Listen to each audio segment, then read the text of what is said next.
नमस्कार, जय हिंद।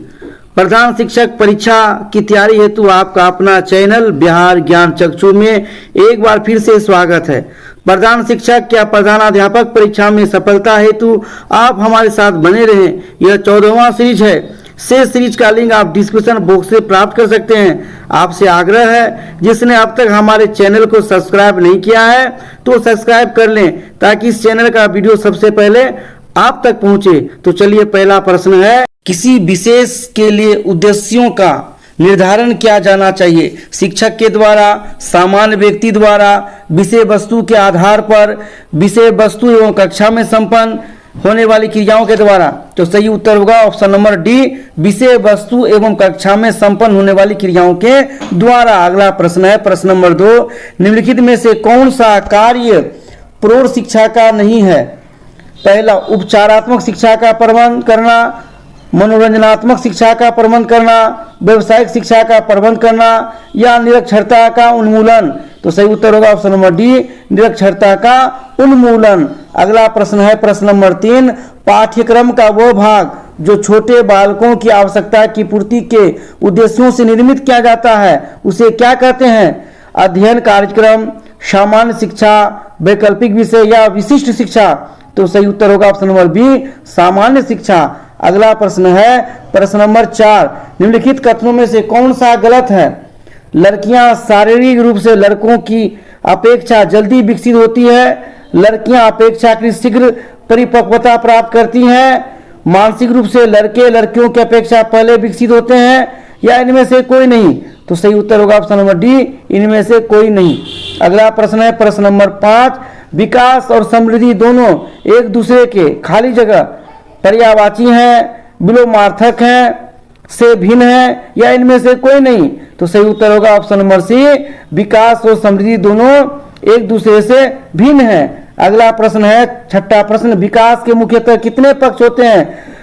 5, 6, 4 या 7? उत्तर होगा विकास के मुख्यतः 6 पक्ष होते हैं। आंसर होगा बी नंबर।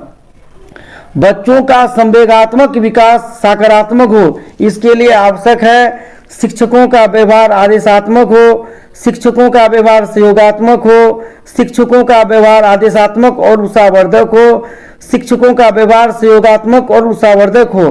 तो उत्तर होगा ऑप्शन नंबर डी, शिक्षकों का व्यवहार सहयोगात्मक और उत्साहवर्धक हो। 8वां प्रश्न है, तर्क प्रधान विधि है खोज विधि, आगमन विधि, व्याख्यान विधि या विश्लेषण विधि? तो सही उत्तर होगा ऑप्शन नंबर डी, विश्लेषण विधि। अगला प्रश्न है, गणित शिक्षण में अभ्यास कार्य देते समय ध्यान रखना चाहिए। अभ्यास कार्य का उद्देश्य स्पष्ट हो, अभ्यास कार्य की गति उपयुक्त हो, पुनरावृत्ति उचित कालांतर से हो, या उपरोक्त सभी? तो सही उत्तर होगा उपरोक्त सभी। यानी गणित शिक्षण में अभ्यास कार्य देते समय अभ्यास कार्य का उद्देश्य, अभ्यास कार्य की गति और पुनरावृत्ति में उचित समय का अंतर हो, ये ध्यान रखना चाहिए। अगला प्रश्न है, प्रश्न नंबर 10वां, अंक गणित शिक्षण का महत्व है घरेलू कार्य हेतु, मजदूरी और व्यवसाय हेतु, व्यवसायिक उपयोग हेतु, या ये सभी? तो उत्तर होगा ऑप्शन नंबर डी, ये सभी।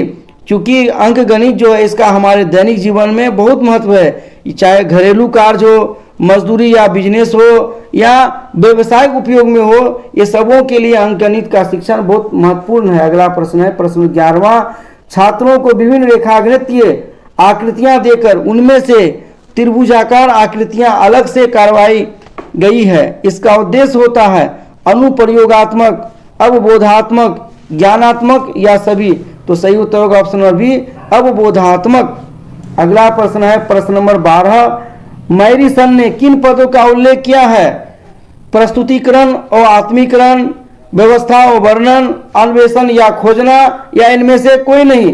तो सही उत्तर होगा नंबर डी, इनमें से सभी का। मैरिसन ने प्रस्तुतिकरण और आत्मीकरण, व्यवस्था का वर्णन और अन्वेषण, इन पदों का उल्लेख किया है। अगला प्रश्न होगा, प्रश्न 13वां, गणित में आधारभूत होती है क्रमिक संरचना, दल रूप संरचना, बीजगणित संरचना, या उपयुक्त सभी? तो सही उत्तर होगा उपर्युक्त सभी, ऑप्शन नंबर डी। यानी गणित में आधारभूत संरचना में क्रमिक संरचना, दल रूप संरचना, बीजगणित संरचना, ये सभी शामिल होते हैं। अगला प्रश्न है प्रश्न नंबर 14वां, विद्यालय का प्रधानाचार्य सीधे उत्तरदायी होता है स्थानीय विद्यालय बोर्ड के प्रति, विद्यालय बोर्ड की शिक्षा समिति के प्रति, स्थानीय अधीक्षक के प्रति या राज्य अधीक्षक के प्रति। तो सही उत्तर होगा ऑप्शन नंबर सी, स्थानीय अधीक्षक के प्रति। अगला प्रश्न है प्रश्न 15वां, पीटीए नामक संस्था से निम्नलिखित का आभास होता है, प्रोग्रेसिव टीचर्स एसोसिएशन या पेरेंट्स टीचर एसोसिएशन या प्राइवेट ट्यूटर एसोसिएशन या प्रिंसिपल टीचर एसोसिएशन। तो सही उत्तर होगा पेरेंट्स टीचर एसोसिएशन। पीटीए का अर्थ होता है पी से पेरेंट्स, टी से टीचर, ए से एसोसिएशन। अगला प्रश्न है प्रश्न नंबर 16वां, शिक्षक का सबसे बड़ा कर्तव्य है कि वह कक्षा में प्रजातांत्रिक मूल्यों का प्रतिपादन करे, वह अपने को प्रतिरोधी शक्तियों से पृथक रखे, वह अपने को किसी राजनीतिक दल से संबंध ना करे, वह धार्मिक क्रियाकलाप में उत्तम सहभागिता करे। तो सही उत्तर होगा ऑप्शन नंबर ए, वह कक्षा में प्रजातांत्रिक मूल्यों का प्रतिपादन करे, यह शिक्षक का सबसे बड़ा कर्तव्य है।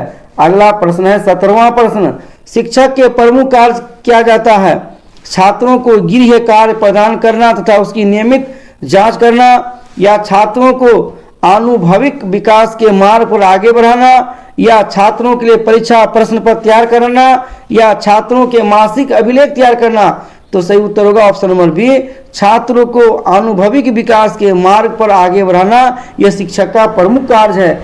अगला प्रश्न है 18वां प्रश्न, वो विद्यालय जो बालकों में उत्तम आदतों एवं सामाजिक प्रशिक्षण पर बल देता है उसे क्या कहते हैं। उत्तर होगा महाविद्यालय, हायर सेकेंडरी स्कूल या प्राथमिक विद्यालय या नर्सरी स्कूल एवं किंडरगार्टन। तो सही उत्तर होगा option number D, nursery school एवं किंडरगार्टन।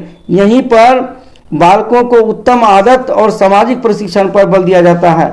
अगला प्रश्न है प्रश्न नंबर 19वां, यदि बच्चों को अन्य बच्चों के साथ मिलने जुलने या खेलने नहीं दिया जाएगा तो वह पूरा ध्यान अपनी पढ़ाई पर लगाएगा, वह सदैव उदास रहेगा, उसका सामाजिकरण सही ढंग से नहीं हो पाएगा या उसका स्वास्थ्य ठीक नहीं रहेगा। तो सही उत्तर होगा उसका सामाजिकरण सही ढंग से नहीं हो पाएगा, ऑप्शन नंबर सी। यदि बच्चे को हम अन्य बच्चों के साथ मिलने जुलने या खेलने नहीं देंगे तो उसका सामाजिकरण नहीं हो पाएगा।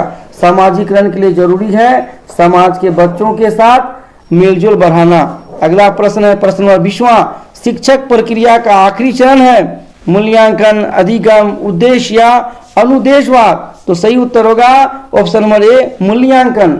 अगला प्रश्न है शिक्षण पर्यवेक्षण का प्रमुख कार्य है छात्रों के कल्याण की प्रोन्नति, शिक्षण कार्य दिवसों का संगठन, विद्यालय व्यवस्थाओं का उत्तम प्रयोग या पाठ्यक्रम का उत्तम क्रियान्वयन। तो सही उत्तर होगा ऑप्शन नंबर ए, छात्रों के कल्याण की प्रोन्नति। अगला प्रश्न है प्रश्न 22वां, प्राय शिक्षकों के संदर्भ में ऐसा माना जाता है कि वे निम्न आर्थिक स्तर से आते हैं, वे निम्न धार्मिक प्रवृत्ति वाले होते हैं, वे अपने विचारों में अधिक संकुचित होते हैं या वे मौलिक राजनीतिक एवं आर्थिक चिंतन को स्वीकार करते हैं। तो सही उत्तर होगा ऑप्शन नंबर सी, प्राय शिक्षक के संदर्भ में ऐसा माना जाता है कि वे अपने विचारों में अधिक संकुचित होते हैं। अगला प्रश्न है प्रश्न नंबर 22वां, शिक्षण व्यवस्था के अभ्यर्थियों का प्रायः एक दुर्बल पक्ष है शारीरिक विकलांगता, औसत शैक्षिक उपलब्धियां, निम्न स्तर का मानसिक स्वास्थ्य या दुर्बल स्वास्थ्य। तो शिक्षण व्यवस्था के अभ्यर्थियों का प्रायः एक दुर्बल पक्ष है ऑप्शन नंबर बी, औसत शैक्षिक उपलब्धियां। ये दुर्बल पक्ष हो या सबल पक्ष हो, यही ऑप्शन नंबर बी उत्तर होगा। अगला प्रश्न है शिक्षण में महत्वपूर्ण अनुकूल कारक है उच्च वेतन, सामान्य कार्य दशाएं, समाज सेवा के अवसर या अधिक अवकाश काल।